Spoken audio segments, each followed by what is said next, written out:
Hello and welcome to all, welcome to Bright Study. दोस्तों, आप जानते हैं कि हम अपने क्रैश कोर्स पार्ट 2 की सीरीज़ में आगे बढ़ चुके हैं, जहां पर हम अपने एडवांस लेवल टॉपिक्स को कवर कर रहे हैं। तो दोस्तों, इसी सीरीज़ में मैं आपको बता दूं कि हमने जो कोर्स ओवरव्यू डिस्कस किया है उसमें ये सारे टॉपिक्स हैं। अगर आपने इसे नहीं देखा है तो आप ज़रूर एक बार देख लें और नज़र डाल लें। और इसके अलावा मैं आपको बता दूं कि हमारा जो फर्स्ट टॉपिक है विराम चिन्ह और उनके प्रयोग, उसमें हमने पार्ट 1 कंप्लीट कर लिया। जैसा कि मैंने आपको बताया था कि ये थोड़ा लेंदी पड़ेगा क्योंकि हमने इसे 2 पार्ट्स में डिवाइड किया था।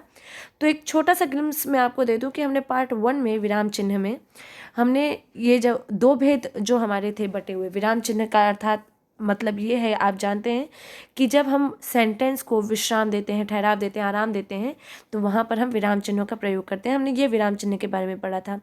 इसी के साथ हमने अपनी फर्स्ट वीडियो में जो विराम चिन्ह के 2 भेद थे, जिसे हमने सब सेक्शंस में डिवाइड किया था, एक विराम चिन्ह था और दूसरा था मनोभाव या भाव चिन्ह, जैसा कि आप यहाँ स्क्रीन पे देख रहे हैं। तो उसके जो सब सेक्शंस थे, जो 4 भेदों में हमारा डिवाइडेड था, पूर्ण विराम, कॉमा, अर्धविराम, अल्प विराम, ये सब जो था पूरा, जो 4 भेद थे, उसे हमने अपनी फर्स्ट वीडियो में, फर्स्ट पार्ट में अपना कवर किया है। तो आज दोस्तों, आज हम इस पार्ट में, अपने सेकंड पार्ट में, विराम चिन्ह के बाद जो भाव चिन्ह के पूरे 11 भेद हैं उसको हम कवर करेंगे। भले ही एडवांस लेवल टॉपिक्स हैं, लेकिन हम इसे बेसिक तरीके से कवर करेंगे। तो चले चलते हैं आज के अपने इस अध्याय की तरफ। तो दोस्तों, दूसरा जो हमारा था भाव चिन्ह था, या जिसे मनोभाव भी कहते हैं, वो हमारा सबसेक्शंस में डिवाइडेड है। इसका जो पहला भेद है वो आप देख रहे हैं, वो है प्रश्नबोधक। दोस्तों, प्रश्नबोधक जैसा कि नाम से ही क्लियर है कि इंटरोगेटिव होगा। ये तो इंग्लिश में जिसे हम कहते हैं इंटरोगेटिव, या तो इंटरोगेटिव या तो आप कह सकते हैं कि क्वेश्चन मार्क्स। तो क्वेश्चन, जैसा कि नाम से हमें क्लियर है कि हमें क्वेश्चंस पूछे जाएंगे या प्रश्न पूछे जाएंगे। तो यही है आपका, इसकी डेफिनेशन भी अगर हम देखें तो ये वही है। बातचीत के दौरान जब किसी से कोई बात पूछी जाती है या कोई प्रश्न पूछा जाता है, तब वाक्य के अंत में आपका जो प्रश्न सूचक चिन्ह है वो लगता है या उसका प्रयोग होता है, तो वो आपका प्रश्नबोधक आपका चिन्ह है। जैसे तुम कहाँ जा रहे हो, इससे भी एक बात को विराम दिया गया। देखिए दोस्तों, ये सब विराम चिन्ह के अंदर ही आ रहे हैं, लेकिन इनको हमने 2 तरीके से डिवाइड किया है। तो जब हमने कहा कि तुम कहाँ जा रहे हो, हमारी एक क्वेश्चन एक था, हमने पूछा और हमारा प्रश्न कंप्लीट हो गया, यहाँ पर विराम लग गया। क्वेश्चन के साथ ही लगा लेकिन लग गया। तो ये आपका प्रश्नबोधक चिन्ह, आपका जब आप किसी से कुछ पूछ रहे हैं तो आपका ये प्रश्नबोधक चिन्ह लग गया। या वहाँ क्या रखा है, इतनी सुबह सुबह तुम कहाँ चल दिए। ये सारे दोस्तों क्वेश्चंस हैं जिसके सामने वाले आंसर्स दे सकता है, जिसका ये जो क्वेश्चंस है इसका आंसर्स आपको किसी से एक्सपेक्टेड है, कोई आंसर देगा, लेकिन क्वेश्चन करने के बाद तो हमारी बात कंप्लीट हो गई, मतलब हमारा क्वेश्चन तो कंप्लीट हो गया। तो इस प्रकार से ये प्रश्नबोधक चिन्ह हुआ। अब इसी के साथ हम देख लें कि इसका प्रयोग किन किन अवस्थाओं में होता है। अगर हम देखें तो देखिए, जहाँ पर प्रश्न करने का बोध होता है या पूछे जाने का, जैसे आप क्या लखनऊ से आ रहे हैं, आप लखनऊ के हैं या लखनऊ से आ रहे हैं। फिर जहाँ स्थिति निश्चित ना हो, मतलब कि इसमें स्थिति जो है निश्चित ना हो, मतलब कि क्लियर ना हो कि ये अनइवन सिचुएशन है या अनक्लियर सिचुएशन है, इसमें क्लियर नहीं है। जैसे आप क्या शायद बनारस के रहने वाले हैं, मतलब हमें क्लियर नहीं है कि आप बनारस की हैं, हो सकता है आप पटना के भी हो सकता है आप अयोध्या के हों, हो सकता है आप बंगाल के हों। तो आप, इसलिए हमने पूछा, यहाँ पे स्थिति क्लियर नहीं है, हमने पूछा कि शायद आप बनारस के रहने वाले हैं। तो इस प्रकार की सिचुएशन में भी क्वेश्चन मार्क लगता है। फिर जहाँ व्यंग्य किया जाता है, किसी से हम व्यंग्यात्मक वे में जब पूछते हैं या क्वेश्चन करते हैं, जैसे भ्रष्टाचार इस युग का सबसे बड़ा शिष्टाचार है ना। क्या भ्रष्टाचार कभी शिष्टाचार बन सकता है? तो ये तो आप समझ सकते हैं कि डायरेक्ट ये व्यंग्य है ना। भ्रष्टाचार आज के वक्त पे शिष्टाचार माना जाता है। आप समझ सकते हैं वाइट कॉलर और क्राइम्स क्या क्या होते हैं, आप जानते ही होंगे, समझदार हैं आप लोग। फिर है चौथी जो सिचुएशन है, इस चिन्ह का प्रयोग संदेह प्रकट करने के लिए भी होता है। कैसे होता है? देखिए, क्या कहा वह निष्ठावान है, तो संदेह प्रकट करें, मतलब कि उसे संदेह है, उसे शक है, कोई जो पूछ रहा है उसे शक है कि नहीं, ये निष्ठावान नहीं हो सकता। तो क्या कहा, वो निष्ठावान है, तो हमें संदेह है। तो दोस्तों, ये सारी सिचुएशंस है प्रश्नबोधक चिन्ह की, जो हम लोग प्रयोग में लाते हैं, यूज़ करते हैं। दोस्तों, बहुत ही कॉमन और बहुत सिंपल और बहुत अच्छे तरीके से आप समझ सकते हैं, लॉजिकली आप इसे सॉल्व भी कर सकते हैं, लेकिन प्रिकॉशनरी तौर पे हम आपके साथ ये सिचुएशंस भी क्लियर कर रहे हैं ताकि आप कोई भी एक पर्सन का भी डाउट ना हो। फिर है सेकेंड हमारा विस्मयादिक बोधक। दोस्तों, विस्मयादिक बोधक इंग्लिश में हम सब पढ़े हुए हैं, ये सब जिसे हम एक्सक्लेमेटरी मार्क कहते हैं या एक्सक्लेमेशन कहते हैं। यहाँ पर इस प्रकार से आप देख रहे होंगे कि आपके आप एग्जाम्पल्स में देख सकते हैं कि ये यूज़ हो रहा है। तो इसका प्रयोग दोस्तों इन स्थितियों में होता है। देखिए, हर्ष जब कोई बहुत खुश हो, विवाद आर्ग्यूमेंट्स में भी, विस्मय वही एक्सक्लेमेशन मतलब कि कोई आश्चर्य कर रहा है, घृणा, आश्चर्य, करुणा, भय इत्यादि इन सभी का बोध कराने के लिए इस चिन्ह का प्रयोग होता है। दोस्तों यहाँ तो हम आपसे कुछ एग्जाम्पल्स डिस्कस कर रहे हैं, आप अपने से एग्जाम्पल्स बनाकर बता सकते हैं ऑब्वियसली, क्योंकि आपको समझ में आ जाएगा। तो इन सारी स्थितियों में जब हम बहुत खुश होते हैं, जैसे वाह आप अव्वल हुए, फर्स्ट एग्जाम्पल जो है, बहुत खुश हो रहे हैं, तो जब वाह ये एक्सक्लेमेटरी आपका मार्क इसके बाद लग जाएगा। या आह आज का दिन बहुत कठिन था, मतलब कि परेशान, थोड़ा सा निराश, या थोड़ा सा थकान हो गई, थोड़ा सा थके हुए हैं, या थोड़ा सा दुखी हैं, थोड़ा सा उदास है, तो आज का दिन बहुत कठिन था।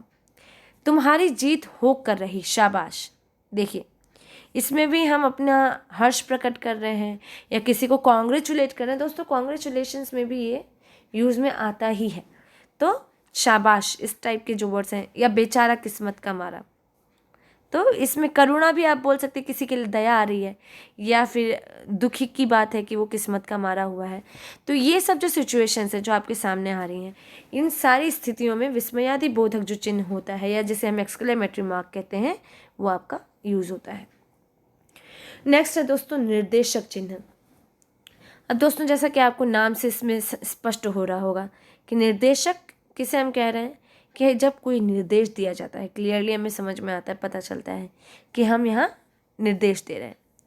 तो इनकी भी स्थितियाँ, विशिष्ट परिस्थितियाँ हैं दोस्तों। अगर आप स्थितियाँ देख लेते हैं तो आपको क्लियर हो जाता है। तो देखिए, जैसे फर्स्ट आपका है उदाहरण देना। उदाहरण का अर्थ है, जैसे देखिए, जब हम किसी का उदाहरण देते हैं या एग्जाम्पल्स दे के बोलते हैं, जैसे भीषण सर्दी से सभी लोग, अब सभी लोग हमने बोला, सभी लोग में उदाहरण दिया, कौन कौन आ गए, सभी लोग में जैसे मनुष्य, जानवर सभी परेशान हैं। उदाहरण मतलब इसके अंतर्गत इतने लोग आ गए, उदाहरण देके हमने बताया। तो इस स्थिति में आपका निर्देशक चिन्ह, जिसे हम डैश कह सकते हैं, देखिए डैश, ये आपका आया, देख रहे होंगे। फिर है वार्तालाप में वक्ता के नाम के बाद, वार्तालाप में वक्ता के नाम के बाद, जैसे मीरा तुम कब आओगी। तो जब हम टू वे कॉन्वर्सेशन करते हैं दोस्तों, हमेशा कॉन्वर्सेशन, एक अकेला इंसान, अगर एक अकेला व्यक्ति अपने में बड़बड़ाता रहेगा या बोलता रहेगा तो आप सोचेंगे कि वो पागल है। तो इसलिए हमेशा जब कॉन्वर्सेशन होता है तो दो लोगों के बीच में ही होता है, वो आप भी जानते हैं। तो जब दो लोगों के बीच में बातें होती हैं तो क्या होता है, जो वक्ता होता है, जो बोलता है या बोलती है, उसके बाद ये डैश का निशान लगता है, वहाँ पे भी ये प्रयोग में आता है। जैसे मीरा तुम कब आओगी, तो मीरा ने कहा तो उसके बाद डैश लग गया। फिर जहाँ वाक्य टूटता है, कैसे वाक्य टूटता है, जैसे उसने कहा फिर, खैर और बताइए आप कैसे हैं। देखिए, वाक्य टूटने का अर्थ ये है, या आप ये समझ सकते हैं कि जब हम कोई एक बात कह रहे हैं और वो बात अगर हमें पसंद नहीं आ रही है, या बात हमें वो कंटिन्यू नहीं करनी है, तो हमने उस वाक्य को तोड़ दिया और दूसरी बात पर चल गए। जैसे उसने कहा फिर, खैर और बताइए आप कैसे हैं, मतलब बातें कुछ और हो रही होंगी, वाक्य टूट गया, खैर को हमने प्रयोग किया, उसके बाद हमने यहाँ पर डैश लगाया, आप देख रहे हैं, और बताइए आप कैसे हैं। तो इस प्रकार से जब वाक्य टूटता है या कंटिन्यूएशन में नहीं होता, या हम वो बात नहीं बोलकर दूसरी बातें बोल देते हैं बात को पलटने के लिए या स्थिति को पलटने के लिए, तब भी हम निर्देशक चिन्ह को प्रयोग करते हैं। फिर है किसी पद का अर्थ स्पष्ट करना हो या उस बात को दोहराना होता है तब। देखिए दोस्तों, ये सारी कंडीशंस बहुत इंपॉर्टेंट है, बहुत अच्छी है और बहुत दिमाग में रखने वाली है। इससे आपके बहुत सारी जो गलतियों का जो स्कोप है वो बहुत ख़त्म हो जाता है। तो इसे तो आप ज़रूर ध्यान में रखिए और बार बार देखिए अगर आपको कन्फ्यूजन या डाउट होता है। तो जब बात को दोहराते हैं, जब हमें अर्थ स्पष्ट नहीं होता, तो हम जब दोबारा उसको दोहराते हैं, हम बोलते हैं बात को, तब भी ये डैश यूज़ होता है। कैसे, वह उसके एक बार कहने पर, सिर्फ एक बार कहने पर ही बात मान गया। देखिए, इन्फेसाइज किया हमने, उसने 2 बार बोला, एक बार नहीं, उसके सिर्फ एक बार कहने पर। और ये ध्यान देने वाली बात है, इम्फेसिस हो रहा है, उस बात पर हम प्रभाव डाल रहे हैं और फिर दोहरा रहे हैं। सिर्फ एक बार कहने पर ही बात मान गया, मतलब कोई बहुत ही इंपॉर्टेंट होगा जिसकी बात उसने मान लिया एक बार कहने पर ही, तो उसको हमने दोहरा कर बोला ताकि आपको भी, सामने वाला भी, वो उस बात पे ध्यान दे। तो इन जगहों पे दोस्तों निर्देशक चिन्ह या डैश यूज़ होता है, वो आप देख रहे हैं। बहुत ही इंपॉर्टेंट है दोस्तों, ज़रूर ध्यान से समझिएगा। फिर है हमारा योजक चिन्ह। योजक चिन्ह जिसे हम इंग्लिश में हाइफन भी कहते हैं, हाइफन होता है। तो इसमें देखिए, 2 शब्दों में जब परस्पर संबंध स्पष्ट होता है, स्पष्ट करते हैं, या उन्हें जब हम जोड़ कर लिखते हैं, तो योजक चिन्ह का प्रयोग होता है। तो इसीलिए हम इसे विभाजक चिन्ह भी कहते हैं। योजक का अर्थ ये दोस्तों या तो जोड़ता है या तो वो एक डिवाइडेशन मतलब एक बीच में वो बता देता है कि हाँ इन दोनों के बीच में कोई कनेक्शन है, जोड़ते हैं। जैसे देखिए, जीवन में सुख दुख तो चलता ही रहता है दोस्तों। कई बार हमें एग्जाम्पल से काफ़ी चीज़ें क्लियर हो जाती हैं। तो परस्पर संबंध पहले बता रहा है और फिर दोनों को जोड़ता भी है। तो देखिए, जीवन में सुख दुख चलता रहता है या रात दिन परिश्रम करने पर ही सफलता मिलती है। देखिए, अब इसी से ही आपको आगे भी चीज़ें क्लियर हो जाएंगी। सुख दुख मतलब कि सुख और दुख दोनों एक दूसरे से कनेक्टेड ही हैं। सुख होता है तो दुख होता है, दुख होता है तो सुख होता ही है। कोई पूरे टाइम सुखी भी नहीं रह सकता, ना ही पूरे टाइम दुखी रह सकता है। जिंदगी इतनी अनइवन है, आप सभी जानते हैं। तो ये दोनों कनेक्शन है एक दूसरे के साथ, और बीच में एक विभाजन भी बता रहा है, इसीलिए हम विभाजक चिन्ह भी कहते हैं इसे। फिर रात दिन परिश्रम, ऑब्वियसली आप एक समय सोएं, एक समय काम करें, मतलब आप सोते रहें तो भी आपको नहीं मिलेगा, या आप परिश्रम करते रहें ऐसा भी नहीं है, लेकिन आपको रात दिन परिश्रम करते हैं आप तभी जाके सफलता मिलती है। आप जानते हैं आज के वक्त पे कितना संघर्ष करना होता है। आज का वक्त हो या पहले का वक्त हो, हमेशा ही परिश्रम हम करते हैं तभी सफलता मिलती है। तो फिर रात दिन ज़रूरी है। तो इसका मतलब कि कनेक्शन एक बता दिया। तो इसी से दोस्तों आपको एक और चीज़ क्लियर हो रही होगी कि द्वंद्व समास के दो पदों, युग्म शब्दों और सहचर शब्दों के बीच में इसका प्रयोग होता है। आप देख रहे होंगे जब हम समास पढ़े थे, आपको मैं थोड़ा सा रिकॉल करवा दूं, आप पढ़ेंगे दोबारा तो आपको समझ में आ जाएगा। द्वंद्व समास में हमने यही पढ़ा था कि या तो ऑपोजिट होता है दोनों एक दूसरे का, ऑपोजिट होती है चीज़ें, या तो फिर दोनों के बीच में एक कनेक्शन होता है। ये द्वंद्व समास की पहचान थी। तो देखिए, ऑपोजिट है, सुख दुख, सुख और दुख दोनों ऑपोजिट है, कनेक्शन भी है। रात दिन दोनों ऑपोजिट है। फिर यहाँ एग्जाम्पल देख लीजिए, माता पिता आज बहुत खुश हैं, दोनों ऑपोजिट है लेकिन कनेक्शन है दोनों के बीच में। आप देख रहे हैं, समझ में आ रहा है, माता और पिता। इधर उधर मत जाओ, या सबके सब आज परेशान हैं। तो देखिए, ये तो ऑपोजिट चीज़ हो गई, ये तो द्वंद्व समास का हो गया। इसे हम कह सकते हैं कि युग्म शब्द, या युग्म शब्द क्या हो गया, युग्म हो गया इधर उधर, जैसे दोनों एक दूसरे के साथ एक ही जैसे दिख रहे हैं और इसे हम कनेक्ट कर दिए। सहचर शब्द मतलब कि एक साथ जो प्रयोग हो रहे हैं, एक ही तरह के जो यूज़ हो रहे हैं सब के सब। तो इस प्रकार से जो चीज़ें होती हैं, जो इसमें जो कंडीशंस होती हैं, उसमें भी योजक चिन्ह प्रयोग में आता है, हाइफन नजर प्रयोग में आता है, ये आपको ध्यान रखना है। फिर है दोस्तों कोष्ठक चिन्ह, कोष्ठक जिसे हम ब्रैकेट्स कहते हैं। आप जानते हैं इसे इंग्लिश में हम ब्रैकेट्स कहते हैं। कितना इंपॉर्टेंट है, इंग्लिश हो या हिंदी हो, हर जगह इंपॉर्टेंट होता है। तो वाक्य के बीच में आए शब्दों अथवा पदों को स्पष्ट करने के लिए कोष्ठक का प्रयोग होता है। दोस्तों, कई बार जब हम सेंटेंस लिखते हैं, ये आप भी जानते हैं, हम लोग जब वाक्यों को यूज़ करते हैं, अपने पूरे निबंध में यूज़ करते हैं, पैराग्राफ्स में यूज़ करते हैं, किसी में भी यूज़ करते हैं, तो क्या होता है, हम कभी कभी उस बात को और क्लियर करने के लिए ब्रैकेट्स को यूज़ करते हैं, या स्पष्ट करने के लिए अर्थ को ब्रैकेट्स में यूज़ करते हैं। ब्रैकेट में करके उसकी मीनिंग लिखते हैं जो हम वाक्य में लिख रहे हैं, ताकि वो और क्लियर हो जाए। तो इसीलिए इसी जगह पे हम कोष्ठक चिन्ह को प्रयोग में लाते हैं। अब इसका भी कंडीशंस देख लीजिए, आप कंडीशंस देखेंगे तो क्लियर होगा। जैसे आप देखिए, उच्चारण बोलना जीभ एवं कंठ से होता है। ये एग्जाम्पल है आपका, देखिए एग्जाम्पल देखते हैं तो बहुत क्लियर होता है। देखिए उच्चारण, अब ज़रूरी नहीं है कि हर कोई उच्चारण को समझ पाए, हाई लेवल वर्ड है आप जानते हैं, तो छोटे बच्चे हो सकते हैं उच्चारण ना समझ पाए, तो हमने ब्रैकेट में लिख के उसकी मीनिंग क्लियर की कि बोलना जीभ और कंठ से होता है। हुआ या नहीं? या जो कम पढ़े लिखे होते हैं उनको उच्चारण का वर्ड, उच्चारण की मीनिंग हो सकता है ना समझ में आए, तो जब हम बोलना बोलते हैं तो उन्हें क्लियर हो जाता है। लता मंगेशकर भारत की कोकिला, मीठा गाने वाली हैं। देखिए, कोकिला हमने इसलिए बोला क्योंकि लता मंगेशकर बहुत मीठा गाती हैं, लेकिन कोकिला हर कोई हो सकता है ना समझ पाए कि हम लता मंगेशकर को कोयल क्यों बोल रहे हैं, क्यों एक पक्षी के से तुलना कर रहे हैं। तो इसका अर्थ है मीठा गाने वाली। जैसे कोयल बहुत मीठा गाती है, वैसे लता मंगेशकर भी मीठा गाती हैं, तो उसे हमने ब्रैकेट के थ्रू क्लियर किया। सेकेंड है दोस्तों, देखिए वक्ता के मनोभाव को स्पष्ट करने के लिए, जब हम वक्ता के मनोभाव को स्पष्ट करते हैं ना, कि वो क्या बोलना चाह रही है, उनका भाव क्या है, मनोभाव मतलब कि उनकी फीलिंग क्या है, उनके उसके पीछे का उनका कहने का मकसद क्या है, मतलब क्या है, मोटिव क्या है, भाव क्या है, इमोशंस क्या है, तब भी दोस्तों हम इन ब्रैकेट्स को यूज़ करते हैं। कैसे? देखिए, माँ कह रही है, माँ प्यार से, घर टाइम से आ जाना बेटा। माँ बहुत प्यार से बोलती, गुस्सा होकर नहीं बोल रही है, देखो उनका भाव यहाँ पे स्पष्ट हो रहा है, तो ब्रैकेट में हमने प्यार से यहाँ पे लिखा, माँ प्यार से, घर टाइम से आ जाना बेटा। तो वक्ता का मनोभाव, माँ जो वक्ता है उनका मनोभाव स्पष्ट किया गया इस ब्रैकेट के थ्रू। नेक्स्ट है दोस्तों उद्धरण या अवतरण चिन्ह। देखिए, वही मैंने आपको बताया कि उद्धरण या अवतरण चिन्ह, जैसा कि अभी हमने पढ़ा भी, उद्धरण में दोस्तों क्या होता है, ये इसे हम कहते हैं कि कोटेशन मार्क्स कहते हैं। जब हम कोई बात को कोटेट करते हैं, आप कई बार देखते होंगे कोटेशंस लोग यूज़ करते हैं अपने निबंधों में, अपने भाषण में, और या जब हम किसी बात को कोट करते हैं या बोलते हैं तो वहाँ पे भी आपका ये चिन्ह प्रयोग में आते हैं, किसी की कही हुई बात को उसी तरह प्रकट करने के लिए। देखिए, किसी की कही हुई बात को उसी तरह प्रकट करने के लिए मतलब हू बहू वैसे ही प्रकट कर रहे हैं, उसे हम अवतरण चिन्ह कहते हैं या उसका प्रयोग करते हैं।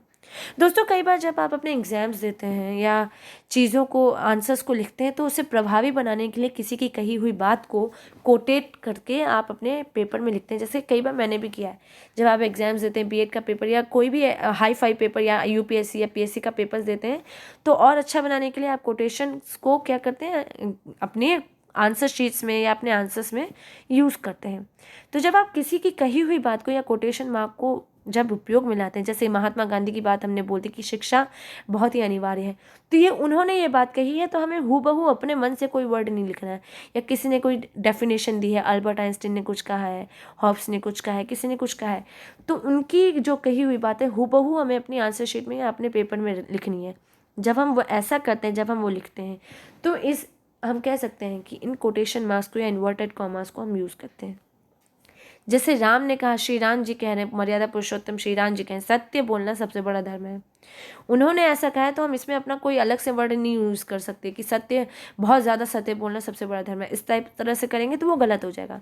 सेम टू सेम हमने उनकी बात उतारी, इसीलिए ये क्या हो गया, ये आपका उद्धरण चिन्ह हो गया। यहाँ पर हमने उद्धरण चिन्ह प्रयोग मिलाया। सत्य बोलना सबसे बड़ा धर्म है। फिर इसके देखिए दो रूप हैं, जैसा कि आप देख रहे हैं, हमने भी आपको कहा इन्वर्टेड कॉमास इसे कहते हैं, इन्वर्टेड कॉमास भी कहते हैं। तो ये दो में डिवाइडेड होता है, इकहरा मतलब कि सिंगल इन्वर्टेड कॉमा, और दोहरा मतलब कि डबल इन्वर्टेड कॉमास। देखिए, तो इनकी कंडीशंस भी अगर हम देख लेंगे तो आपको क्लियर हो जाएगा। तो चलिए देखते हैं। देखिए, जैसे कि जब किसी पुस्तक से कोई वाक्य या अवतरण, जो कहते हो, उद्धृत किया जाता है, वहाँ दोहरे उद्धरण चिन्ह का प्रयोग होता है। और कहीं जब विशेष पद या वाक्य खंड या इत्यादि ये उद्धृत किए जाते हैं, तो आपका इकहरे उद्धरण का प्रयोग होता है। देखिए, यहाँ से क्लियर हो रहा है, किसी पुस्तक की जब हम चीज़ लेकर आ रहे हैं, तो वो ज्यों का त्यों वहाँ पर उद्धृत हो रहा है, तो वहाँ पे दोहरे मतलब कि डबल इन्वर्टेड कॉमास को प्रयोग में लाएंगे। या कोई विशेष पद, शब्द, वाक्य खंड, इसको कर रहे हैं, तो वहाँ पे आपका इकहरा आएगा। दोहरा कहाँ आ रहा है, इकहरा कहाँ आ रहा है, ये आप देख रहे हैं। जैसे आप देखिए, जीवन विश्व की संपत्ति है, हमने किसी की बात को कोट किया, जयशंकर प्रसाद की बात को कोट किया, डबल इन्वर्टेड कॉमास आ गया। या कामायनी की, हम इस वाक्य खंड को बोल रहे हैं, हम बोल रहे हैं कि इसकी कथा हमें संक्षेप में लिखना है, तो यहाँ पे भी डबल इन्वर्टेड कॉमास आया है ना। तो इस तरह से हमें डबल इन्वर्टेड कॉमास कहाँ यूज़ करने, वो आप देखिए। नेक्स्ट है दोस्तों, पुस्तक, समाचार पत्र, लेखक का उपनाम, लेख का शीर्षक, ये सब जब हम उद्धृत करते हैं, तो वहाँ पे इकहरा का प्रयोग होता है, इकहरे उद्धरण चिन्ह का या सिंगल इन्वर्टेड कॉमा। जैसे जब हम लेखक का उपनाम, ये सूर्यकांत त्रिपाठी निराला की बात हो रही, निराला पागल नहीं थे, हमने इनकी बात की, लेखक के उपनाम की, तो यहाँ पर ये जो कम इम्फेसिस देने वाली है या कम इम्पोर्टेंस वाली है, वहाँ पे हमने सिंगल इन्वर्टेड कॉमा का प्रयोग किया, जैसे निराला पागल नहीं थे। फिर किशोर भारती का प्रकाशन हर महीने होता है, ये समाचार पत्र हो गया, यहाँ पे भी सिंगल इन्वर्टेड कॉमा। फिर मैला आंचल का सारांश अपने शब्दों में लिखें। तो ये सब दोस्तों आप देख रहे हैं, मैला आंचल आंचल, फिर आपका क्या हो गया, ये एक आपका लेख हो गया, इसका शीर्षक हमने लिखा।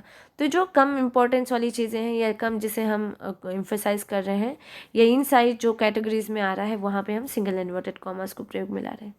नेक्स्ट है दोस्तों, जो कंडीशन है, महत्वपूर्ण कथन, कहावत आदि को जब हम उद्धृत करते हैं, जैसा कि हमने ऊपर भी लिखा, किसी की बात को जो महत्वपूर्ण कथन में आ गया, कहावत हो गया, इन सब को जब हम उद्धृत करते हैं, तो वहाँ पर दोहरे मतलब कि डबल इन्वर्टेड कॉमास का प्रयोग होता है। किसी की बात को कोटेट करते हैं, तो कोट करते हैं, जैसे भारतेंदु ने कहा कि देश को राष्ट्रीय साहित्य चाहिए, तो किसी का कथन है, इंपॉर्टेंट है, हमने डबल इन्वर्टेड कॉमास यूज में लाए हम। आपको क्लियर हुआ होगा। नेक्स्ट है दोस्तों, लाघव चिन्ह। लाघव चिन्ह या जिसे हम कहते हैं इंग्लिश में शॉर्ट साइन, लाघव का लघु, आप उससे आप कंपैरिजन कर सकते हैं, इसे हम कहते हैं शॉर्ट साइन। तो किसी बड़े तथा प्रसिद्ध शब्द को जब संक्षेप में लिखते हैं, तो उस शब्द का पहला अक्षर लिखकर उसके आगे शून्य लगा देते हैं। दोस्तों बहुत कॉमन चीज़ है, लेकिन आपको पता नहीं होता होगा कि हम इसे बोलते क्या है। देखिए इसलिए कहते हैं नॉलेज बांटने से बढ़ता है। तो ये सब चीज़ें हमें बहुत पहले पता नहीं होती, लेकिन जब हम इसके डीप में जाते हैं तब हमें ये चीज़ें क्लियर होती हैं। देखिए किसी बड़े या प्रसिद्ध नाम, प्रसिद्ध शब्द को या किसी डेजिग्नेशन, आप सिंपल से बात समझिए, डेजिग्नेशन, जहाँ हम डेजिग्नेशन यूज़ करते हैं वहाँ उसके बाद हमारा ये लाघव चिन्ह या शॉर्ट साइन यूज़ में आता है। जैसे पंडित का लाघव चिन्ह पन किया और यहाँ एक बिंदु टाइप या गोला टाइप लगा दिया, जीरो टाइप। डॉक्टर का लाघव चिन्ह डॉक्टर आप देख रहे हैं और लाघव चिन्ह लगा दिया, शॉर्ट साइन लगा दिया। प्रोफेसर का प्रो और लाघव चिन्ह या शॉर्ट साइन लगा दिया। तो ये जो डेजिग्नेशंस होते हैं, आप सिंपल से बात समझिए, डेजिग्नेशंस, उसके आगे आपके लाघव चिन्ह तो लगते ही हैं। नेक्स्ट है दोस्तों विवरण चिन्ह, मतलब कि हम कह सकते हैं कि डिस्क्रिप्शन सिंबल, जिसे हम कहते हैं डिस्क्रिप्शन सिंबल। इंग्लिश में हमारा डिस्क्रिप्शन सिंबल होता है। अब कैसे ये होता है, कैसे यूज़, देखिए किसी पद की व्याख्या करनी हो या विस्तार से कहना हो तब इस चिन्ह का प्रयोग होता है। इसका प्रयोग हम आवेदन पत्र या प्रार्थना पत्र में विषय एवं द्वारा के बात करते हैं। दोस्तों पहले तो मैं आपको बता दूं, विवरण चिन्ह या डिस्क्रिप्शन सिंबल होता है ये, जैसा कि आप देख रहे हैं। अब ये आपको बताता है कि हम किसी बात के बारे में विस्तार से बोलने जा रहे हैं। ये निम्नलिखित है। जब भी आप देखिए, एक एग्जाम्पल मैंने अभी आपको भी बता दिया, कभी भी जब हम बोलते हैं ये निम्नलिखित है, इसके बाद भी हम इस साइन को यूज़ करते हैं, क्योंकि तब हम विवरण या डिस्क्रिप्शन दे रहे होते हैं किसी चीज़ का। और विषय और द्वारा के बाद होता है, तो इसका मतलब ये आप जानते हैं कि ये जो वर्ड्स हैं या ये चीज़ें जो होती हैं वह हमेशा आपके आवेदन पत्र या प्रार्थना पत्र, जिसे हम फॉर्मल लेटर्स बोल सकते हैं, फॉर्मल लेटर्स में हमेशा यूज़ होता है। तो सेवा में श्रीमान प्राचार्य महोदय, हिमालय इंटरनेशनल स्कूल इंदौर, तो द्वारा बोलते हैं, किसके द्वारा, तो भी आपका ये यूज़ हो रहा है विवरण चिन्ह, जिसे डिस्क्रिप्शन सिंबल कहते हैं, वर्ग शिक्षक महोदय द्वारा। या विषय ज़रूरी सुविधाएं उपलब्ध कराने हेतु। कभी भी आप लिखें, इंग्लिश में लिखें या हिंदी में लिखें, ये डिस्क्रिप्शन सिंबल आपका यूज़ होता ही है। तो ये आपका विवरण चिन्ह हुआ। नेक्स्ट है दोस्तों हमारा लोप चिन्ह। नेक्स्ट है लोप चिन्ह। लोप चिन्ह अर्थात जिसे हम इंग्लिश में कह सकते हैं कि ये होता है आपका ओमिटेड सिंबल, आप कह सकते हैं ओमिटेड सिंबल। लोप अर्थात ये आपका छुप गया। अब आप देखिए इसके नाम से आप समझ सकते हैं कि आपका छुप गया है ना। लोप का अर्थ है छुप जाना। तो वाक्य या अनुच्छेद में जब कोई अंश को छोड़कर लिखना हो तो उसे हम लोप चिन्ह, वहाँ पर हम लोप चिन्ह को प्रयोग करते हैं।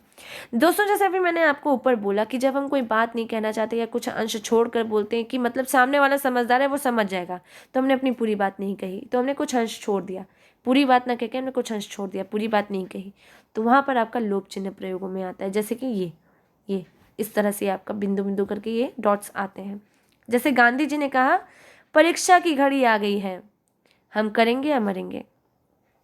पूरी बात नहीं की उन्होंने, थोड़ा सा बोला परीक्षा की घड़ी आ गई, सारी बातें नहीं बताई, सब नहीं बोला, बस उन्होंने बोला परीक्षा की घड़ी आ गई है डॉट डॉट डॉट, हम करेंगे या मरेंगे। अब बाकी आप समझदार हैं, हमें क्या करना है क्या नहीं करना है, हमें करना है या मरना है, ये आप जानते हैं। थोड़ी सी मैं आपको नोट दे दूँ इसमें, थोड़ा सा बता दूँ कि इसका प्रयोग जो है गोपनीय या अश्लील पदों को छुपाने के लिए, रिक्त स्थानों को दिखाने के लिए, या कहानी आदि में सस्पेंस लाने के लिए भी प्रयोग में हम लाते हैं इस चीज़ को। देखिए जब कोई गलत बात होती है, भद्दी बात होती है, हम ऐसी बातें जब समाचार पत्र या किसी में आती है, देखिए न्यूज़ चैनल्स में भी लोग बहुत सोच समझ के बोलते हैं, इसलिए ऐसे पद जब यूज़ में आते हैं जिसे हम नहीं बताना चाहते हैं, जिसे हम पब्लिकली नहीं बोल सकते हैं, वहाँ पर भी हम इस टाइप के सिम्बल्स को प्रयोग में लाते हैं, ताकि हम एक मर्यादा बनाए रखें, अपनी बातों की मर्यादा बनाए रखें, शब्दों में मर्यादा रखें। रिक्त स्थानों में फिल इन द ब्लैंक्स, हमेशा जब हमें आपसे पूछने होते हैं प्रश्न, तो हम हमेशा इस सिंबल को तो यूज़ में लाते ही हैं, ये आप जानते हैं। या फिर कहानी आदि में सस्पेंस लाते हैं, जहाँ पे सस्पेंस या मिस्ट्री क्रिएट करनी होती है, वहाँ पर भी हम इसको प्रयोग में लाते ही हैं। तो यहाँ पर हम लोप चिन्ह को प्रयोग करते हैं। नेक्स्ट है दोस्तों त्रुटि चिन्ह, या जिसे हम एरर सिंबल भी कह सकते हैं इंग्लिश में। एरर का अर्थ होता है त्रुटि या गलतियाँ। दोस्तों त्रुटि चिन्ह का प्रयोग लिखते समय हम तब करते हैं जब किसी शब्द को भूल जाते हैं। देखिए हमेशा बोलते हैं ना, जब हम कोई बात भूल जाते हैं, जैसे हमने बोला कि मैं गई थी, है ना, मैं गई थी। अब हमने ये सेंटेंस तो लिख दिया मैं गई थी, लेकिन कब गई थी, कल गई थी, आज गई थी, परसों गई थी, क्या कुछ पता नहीं। अब हमारा सेंटेंस हो भी गया और हमें कट भी नहीं करना है। जब हमें कट नहीं करना है और हमें लिखना भी, उस बात को कोट भी करना है, बोलना भी है, तो हम इस एरर सिंबल का प्रयोग करते हैं। मैं आज गई थी।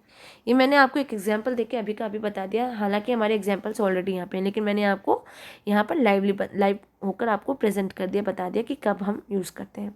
जब हम कोई चीज़ भूल जाते हैं अपने सेंटेंस में लिखना, या भूल से हमारी गलती हो जाती है या सही से नहीं बोल पाते, तो इस तरह से यूज़ करते हैं। जैसे श्याम रहते थे, श्याम ब्लैंक में रहते थे, कहाँ रहते थे, मैंने तुमसे वो बात ब्लैंक की थी, तो हमें नहीं पता है, हमें कुछ ऐड करना है, हम भूल गए, तो हमने ये सिंबल बना के उसको ऊपर ऐड कर दिया। यहाँ पर आपका त्रुटि चिन्ह या एरर सिंबल यूज में आता है। नेक्स्ट एंड लास्ट है दोस्तों अनुवृत्ति चिन्ह। अनुवृत्ति चिन्ह जिसे हम इंग्लिश में रिवर्जन मार्क कहते हैं। अब रिवर्जन मार्क है ये सब आपका इंग्लिश में भी दिया हुआ है, हम जब डिस्कस किए थे अपने इन भेदों को, हमने वहाँ पे भी किया है। रिवर्जन या फिर आप कह सकते हैं जहाँ हम बात को रिपीट करते हैं। अनुवृत्ति का अर्थ है दोहराना किसी बात को या रिपीट करना। तो इस चिन्ह का प्रयोग जब हम ऊपर लिखे किसी वाक्य के अंश को दोबारा लिखने से बचते हैं, वहाँ पर प्रयोग में लाते हैं। जैसे हम आलसी हैं, हमें पूरी बात नहीं लिखनी है, आलसी हो या ना हूँ, हमने जब अपनी ऑलरेडी पूरी बात ऊपर लिख दी है और सेम टू सेम हमें नीचे रिपीट करना है कुछ अंश को, कुछ चीज़ों को हमें सेम टू सेम रिपीट करना है, तो हम दोबारा लिख के क्यों टाइम वेस्ट करें। तो वहाँ पर हमने उस बात को रिपीट करने के लिए या दिखाने के लिए कि ये सेम टू सेम यही बात है, रिवर्शन मार्क को हमने यूज़ कर लिया वहाँ पर। जैसे आप देखिए एग्जाम्पल है आपका मंथ एंड सेविंग्स। जनवरी में आपका $100 सेविंग है और फरवरी में भी आपका $100 सेविंग ही है। $200 होता तो आप वहाँ पर $200 करके लिखते, लेकिन जब हमें सेम ही प्रॉफिट हुआ, सेम सेविंग्स हो रही हैं, तो हमने इस रिवर्शन मार्क या अनुवृत्ति चिन्ह को प्रयोग में ले लिया। तो किसी वाक्य के अंश को जब हम दोहराते हैं या दोबारा वही सेम टू सेम हमें लिखना होता है, कोई चेंजेस नहीं होते, बिना किसी चेंजेस के दोस्तों, ये आपको ध्यान में रखना है, तो वहाँ पर हमारा ये अनुवृत्ति चिन्ह या रिवर्शन मार्क यूज़ होता है। तो दोस्तों ये था पूरा का पूरा अध्याय हमारा विराम चिन्ह पे। होप सो आपको समझ में आया हो, और अगर नहीं समझ में आया हो तो ज़रूर पूछिए, डाउट्स क्लियर कीजिए। और वैसे मैं बता दूं कि इसका PDF पूरा अवेलेबल है हमारे official channel bright study IAS पे, तो आप वहाँ से भी इसका PDF ले सकते हैं। होप सो आप इसे समझ रहे हैं, एनालिसिस कर रहे हैं, क्लियर कर रहे हैं, अपने डाउट्स को कर रहे हैं और साथ में एक्सरसाइज भी कर रहे हैं। चलिए चलते हैं मिलते हैं आपको अपने नेक्स्ट वीडियो में। हमारा जो नेक्स्ट टॉपिक है उसको हम कवर करेंगे। Thank you so much.